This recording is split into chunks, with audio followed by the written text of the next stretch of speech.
Welcome to Raise the Line with Osmosis from Elsevier, seeking solutions with leading experts on how to increase healthcare capacity so people can get the care they need during the pandemic and beyond. Hi, I'm Derek Apanovitch, and today on Raise the Line, I'm happy to welcome Geordie Hyland, President and CEO of the American College of Education. ACE is an accredited 100% online college that offers affordable programs in education, business, leadership, healthcare, and nursing. It has approximately 10,000 students and 40,000 graduates and is ranked number 2 on Newsweek's 2023 top online colleges list. Of note, 85% of ACE students graduate with no debt. Geordie has more than 20 years of experience with businesses in the K-12 and higher education markets and is a graduate of Harvard University, Harvard Business School, and the London School of Economics and Political Science. Thanks so much for being with us today, Geordie. Yeah, thanks for having me. I appreciate being on the show. Fantastic. So first question, we'd like to start with learning more about you and some of your career highlights. You've traveled a really interesting path that includes time as a professional athlete. So tell us more about that. How did you get started as a professional athlete? So I actually played college hockey and then played for a year in the minor leagues in the United States after I graduated. And then after doing that for a year, went back to school, did a master's at the LSE, and then spent a couple of years in finance, helping entrepreneurs raise capital. And then went back to business school and joined Google, which was a great experience for a couple of years. And then really got into education. And I joined a learning management system. And in that capacity, I was in a business development role and did a partnership with a virtual school around the training of adult learners for remedial education. And that's where I really found a passion for supporting adult learners with high quality education experiences. All right. Well, I definitely see the focus on education. Maybe just tell us a little bit about the key learnings from being an athlete, being in the world of hockey and Google, a company that everyone knows and has an opinion of. So what were your main takeaways from those experiences and how they relate to your professional life? I think sports are a great experience for kids and for anyone at any stage in life. I think the need to learn and develop is something that I have a passion for. So I have a passion for lifelong learning through hockey and other sports. I think it probably fostered that interest in acquiring skills and constantly trying to improve those skills. And I think as an adult, it's really important to try hard things and to fail and then to come back and try again. And so I think that's where, some of the passion for education came from. I also come from a family of educators. My mom was a teacher of kids with special needs. My dad was a physician administrator for much of his career, but he was always at a teaching hospital. And so he loved teaching and won a number of big teaching awards. So I think both my parents really had an affinity for teaching. And so that piqued my interest in education for sure. And I think through the sports, through them, I also founded a charity early in my career around providing athletic opportunities for kids that were challenging but attainable. And so I think that also was a very formative experience. All right. Appreciate that, Geordie. And maybe we can move on to ACE. And Sure. Maybe you can give us a brief overview of the school and I guess what makes it special. Yeah, well, I appreciated the introduction about it. But so ACE is a higher ed institution really focused on education and healthcare. A main differentiator is that ACE was founded with the key consideration about return on a student's time and financial investment. So we have some of the lowest tuition in the nation, but we also provide a fully online, high quality experience. We have great outcomes. One of them, 85% graduation rates, but we also where there's licensure, our students do as well or better than state averages. We have a practitioner driven model. So our instructors are working and bringing the latest and the greatest from the field. And I think the biggest differentiator, and one that I'm very proud of, is that ACE, even though it's region accredited by the Higher Learning Commission, does not accept Title IV funding. And so that means that our programs and our tuition are not based upon how much debt we can access. We're pricing them with the thought of providing a return for the students.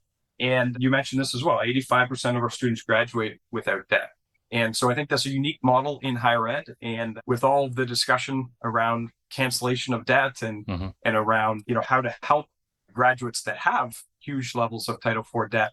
I'm hoping that we can raise awareness about ACE's model, and more schools will think about keeping costs lower on the front end to help students get through with a high quality education in an affordable manner. In this combination of value and quality that you're talking about, you just go a little deeper on that? Because it sounds like this would be the goal of most schools, right? To have this really compelling combination of value for the dollar and a very high quality education. But clearly not every school can get this equation right. I mean, what are you doing differently at ACE to make those two so compelling? Yeah, it's a great question. I think it's important to note from the outset that we were founded as a fully online school and a non-traditional school. So we didn't, from the beginning, have huge buildings and investments in facilities and legacy processes. So I think that's helpful.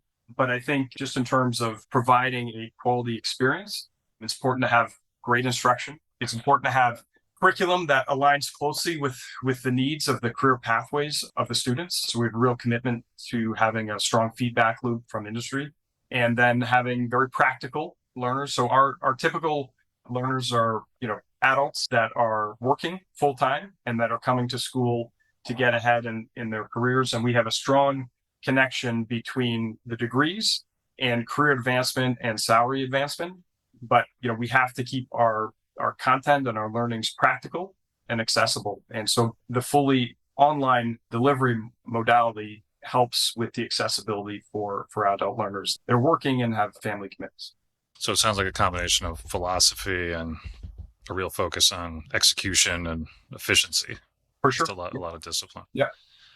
No, that's helpful. And historically, I think you may have mentioned this, there was a focus on educating educators at ACE. And there's been, I guess, more of an emphasis on healthcare programs recently. Maybe talk a little bit about that expansion of your focus and maybe, what are the similarities and differences between educating the educators and educating the healthcare practitioners?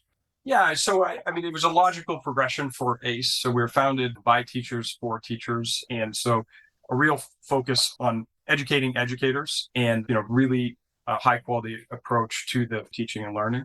And so as we moved into healthcare and nursing, that's education is so valued within the healthcare sphere, focused on skill-based training. So very practical, which is very needed and recognized in healthcare. And then the focus on education also extends to education for patients and education for colleagues within the healthcare setting.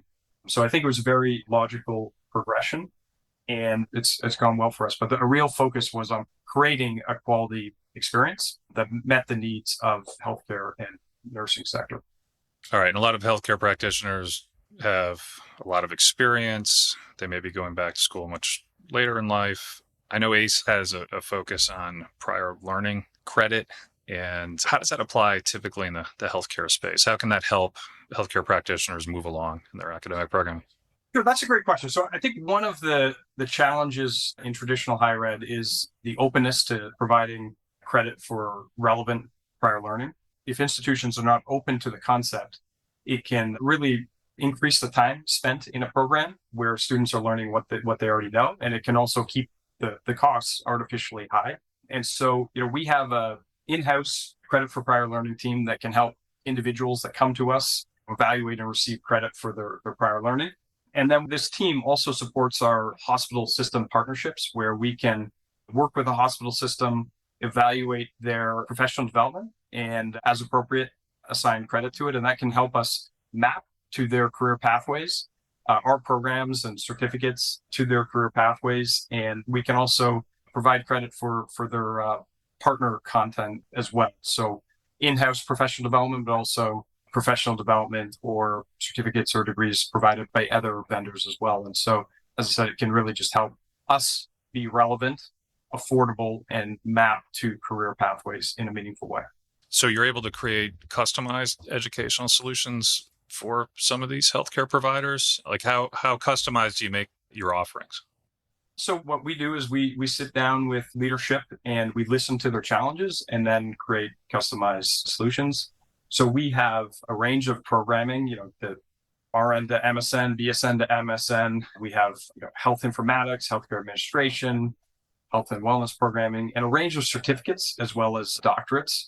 And we can customize additional certificates. We can map what we do in partnership with other vendors to really be relevant, as I mentioned, to career pathways. So it really depends on the needs of the healthcare system. And what we find is that by listening and being responsive for not only non-degree, but also the degree programs, and really trying to map the pathways, we can really differentiate ourselves in terms of being relevant. Okay, thanks. In both teaching and healthcare, particularly nursing, we're hearing a lot on shortages of workers, early retirements, issues with job dissatisfaction. What are you hearing from these groups, and what are you trying to do to address these concerns at schools and hospitals these days? There's articles on this every day, and when you speak to leadership, it's one of the key challenges, and there's certainly broad impacts, not only in terms of the morale and on the organizational health, but also financial impacts because of the reliance on traveling nurses and other staff. So you're seeing a lot of announcements from hospital systems with financial losses and other implications. And so this is, one of the challenges that we think we can really help with, and we try to help with our customized solutions. The thought being that by helping to facilitate career pathways and, really trying to partner with hospital systems to articulate the value and importance of a healthcare or nursing career, that can help attract talented, passionate workers, and also can help retain them and provide access to a path to leadership, because there's individual employee shortages, but there's also leadership shortages as well. I think that combination of being able to provide an affordable, high quality solution, but that's very flexible, that can be taken by full-time workers, can really help strengthen the human capital pipeline at the institutions. And that's what we're passionate about. It's interesting. It's a similar dynamic within the K-12 system with teacher shortages. And so it's a challenge that we're trying to be part of a solution for in both education and healthcare. So in addition to these flexible educational options, are any of these themes making their way into the curricula itself in terms of teaching resiliency strategies and Yeah, for sure. coping with stress and Yes, I don't know, how to recruit better and retain staff better if you're a leader in these settings? for sure. I think you mentioned some important themes there. Teamwork would be another one, communication skills. So there's the hard skills, but also the soft skills that can help with resilience and persistence for sure. Now, if you had to look out kind of 3, 5, 7, 10 years on these issues, I mean, what kind of trends are you seeing, or what are you hearing from some of your partners or the educational healthcare leaders that are taking your programs? Are they getting more optimistic, less optimistic in terms of dealing with staffing shortages and job stress and dissatisfaction? I think there were staffing challenges prior to COVID, and a couple of years of COVID exacerbated a lot of the challenges. And I think we're still in a difficult situation within healthcare, especially. There's lots of staff members that are moving up their retirements. And I think that is further exacerbating the challenge. I do think that innovative, forward-thinking healthcare organizations and hospitals that really value their people and take a strategic approach to human capital will make progress. And I think many are at the moment. I think there's still large challenges, but I do think, to what you mentioned, a couple of years out, we're going to see great progress. Just drilling down a little bit more on the healthcare education programs, in terms of the more advanced ones that focus on leadership, what are the key themes that you're really trying to emphasize in those programs for folks who run hospitals or units, nursing staff? I mean, what are some of those key themes that you keep hearing about? So in terms of nursing leadership, we have a certificate, some of the topics in a certificate like that: patient-centered care, leadership and management, providing the key skills for a new leader to gain the skills to function properly in the role, management of financial resources that are relevant to nursing, relationships through communication, overall knowledge of the healthcare environment. Those are some of the themes that come to mind.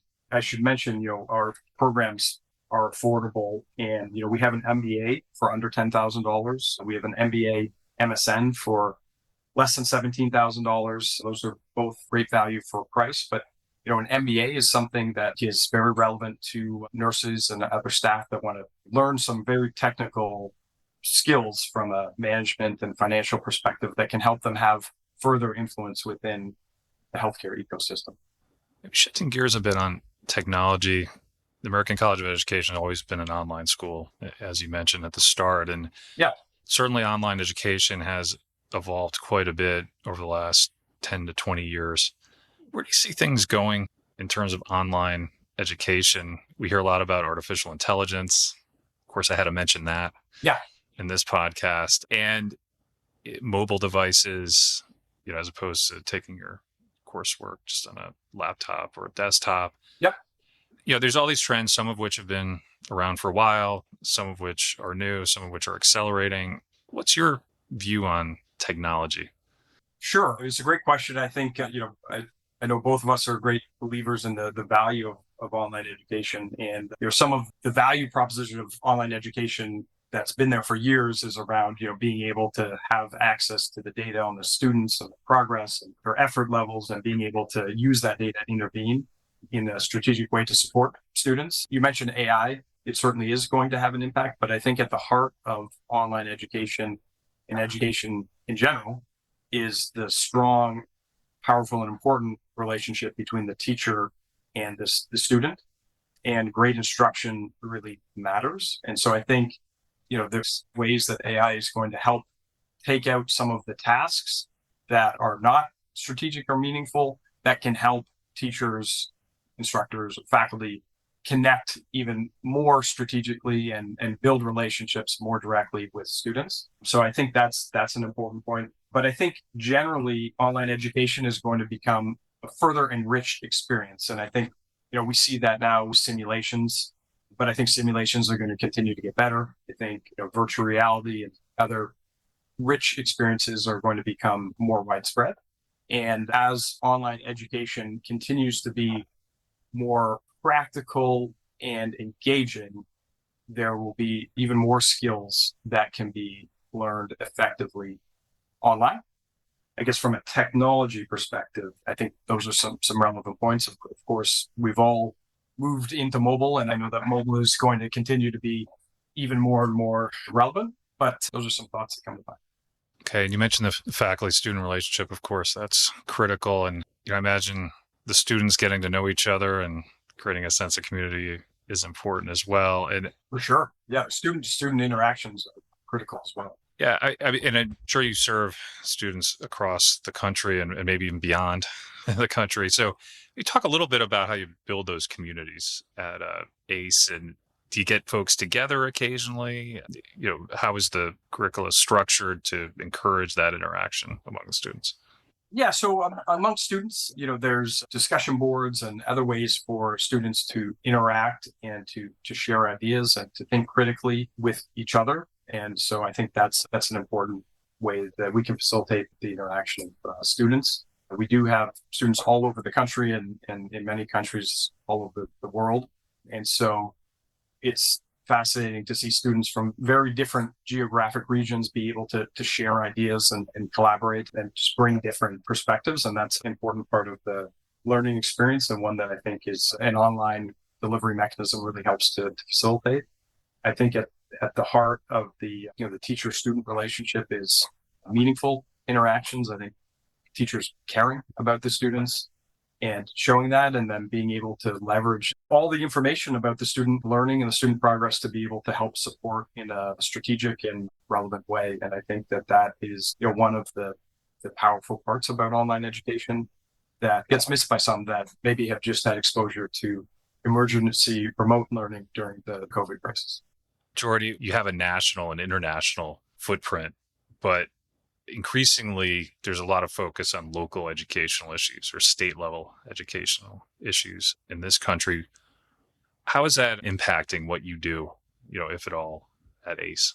So at ACE, we have a real focus on healthcare and education solutions. So just as we work with healthcare leaders and hospital leaders to provide customized solutions and support that are relevant to a local hospital or group of hospitals. We do the same at the school district level, and we're really out there listening and then providing customized support and solutions. So I think that's one mechanism where we can help to be relevant and part of the solution in a way that's relevant to local challenges. In addition to that, we're always endeavoring to get feedback, not only from students through surveys and action plans around the surveys, but also from school district leaders or hospital leaders to funnel their feedback into the educational experience.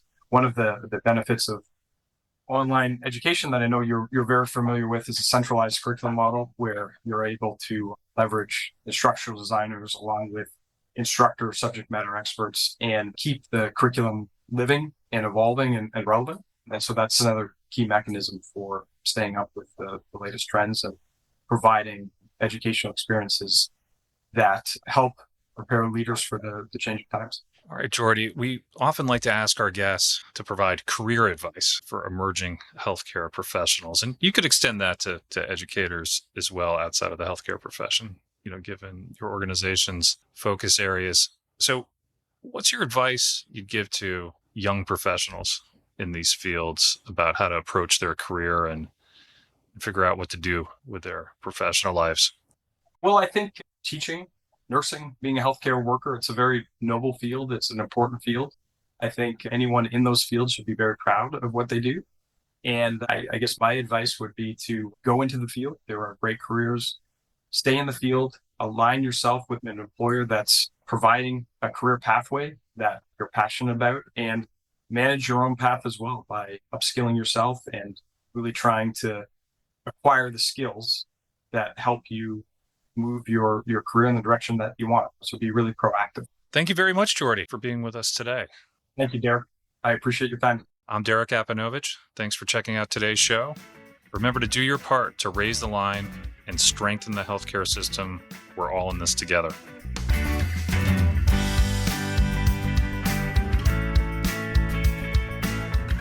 If you like this podcast, please share it on your social channels. You can also subscribe to the series and check out all of our episodes at osmosis.org/raisethelines podcast.